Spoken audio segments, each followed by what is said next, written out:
अस्सलामुअलैकुम। आज मैंने chapter number 1 accounting I com part 2 का क्वेश्चन नंबर 1 अभी थोड़ी देर पहले ही हल किया है और अचानक एक आइडिया आया कि क्यों ना इसे यूट्यूब पे अपलोड कर दूं ताकि आप भी इससे बआसानी फ़ायदा उठा सकें। तो पहला चैप्टर है, इसमें हम अकाउंट्स फ्राम इनकम्प्लीट रिकॉर्ड से किसी भी कंपनी का प्रॉफिट एंड लॉस फाइंड करते हैं।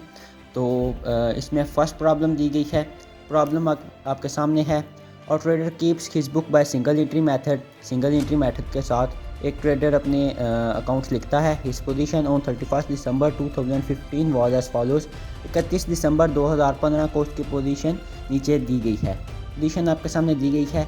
और फिर his position on 31 December 2016 was as follows और 31 दिसंबर 2016 के भी नीचे दी गई है। ड्यूरिंग द ईयर, साल के दौरान the trader introduce 10,000 as further capital. Further capital वो कैपिटल होता है जो साल के दरमियान में हम बिज़नेस के अंदर इन्वॉल्व करते हैं इन business and with do ₹300 per month. और अपने ज़ाती खर्चात के लिए 300 रुपये पर मंथ के हिसाब से उसने ड्राइंग्स की हैं। ड्राइंग्स का मतलब होता है अपने पर्सनल यूज़ के लिए इस्तेमाल की हैं। From the above you are required to ascertain the profit and loss made by the trader for the year end 31/12/2016।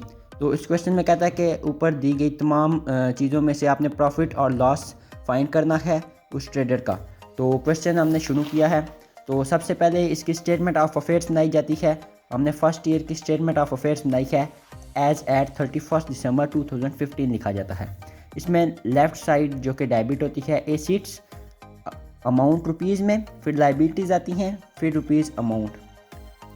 सबसे पहले यहाँ पे जो गिवन थी आपके सामने कैश एट बैंक 3000 वो हमने लिख दी। स्टॉक 20,000 वो भी लिख दी गई।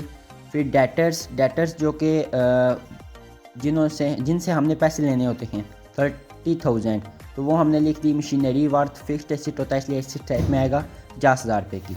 तो इन सबको प्लस करने से 1,03,000 आया है। और asset minus liabilities equal to capital.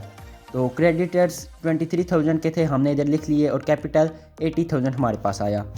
आगे हमने स्टेटमेंट ऑफ अफेयर्स बनानी है 31 दिसंबर 2016 यानी कि ईयर एंड की। कैश एट बैंक इसमें वैल्यू डिफरेंस था 4,000 लिखी। Stock 25,000, debtors 45,000, machinery 45,000। तो इन सबको ऐड करने से हमारे पास आता है 1,19,000।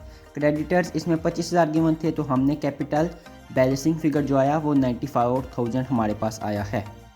दोनों कैपिटल फाइंड करने के बाद इसमें हम statement of profit and loss बनाते हैं जिससे हमारा क्वेश्चन कंप्लीट होता है। तो इसमें एक साइड डिटेल्स लिखी जाती हैं और दूसरी साइड पर रुपीज़ लिखी जाती हैं। इसका परफॉर्म है capital at the end of year at drawings less further capital, उसमें से एडजस्टेड कैपिटल आता है। फिर less capital at the start of year तो हमारे पास आता है प्रॉफिट ड्यूरिंग ईयर। तो पीछे हमने जब capital at the start and of year किया था तो 94,000 हमारे पास आया था कैपिटल, वो लिखेंगे हम। फिर ड्राइंग्स 300 पर मंथ और हम पूरे साल का अकाउंट ना लें इसलिए साल में 12 महीने होते हैं और 300 से मल्टीप्लाई करेंगे तो ये हमारे पास आ जाएगा 3600 रुपये। तो इन दोनों को ऐड करेंगे 97,600 हमारे पास आएगा। फिर हम इसमें से फर्दर कैपिटल जो कि बुक में गिवन है कि trader introduce 10,000 as further capital during the year. तो 10,000 हम उसमें ऐड कर देंगे, लेस कर देंगे सॉरी। तो 87,600 हमारे पास आ जाएगा। और स्टार्ट ऑफ ईयर हम लेस करते हैं उसमें से 80,000 तो हमारे पास 7,600 प्रॉफिट ड्यूरिंग ईयर आ जाएगा। क्वेश्चन पहले से हल करने का मकसद ये था कि आपका टाइम ज़्यादा से ज़्यादा बचाया जा सके और फ़ौरन आपको ये क्वेश्चन समझ आ सके।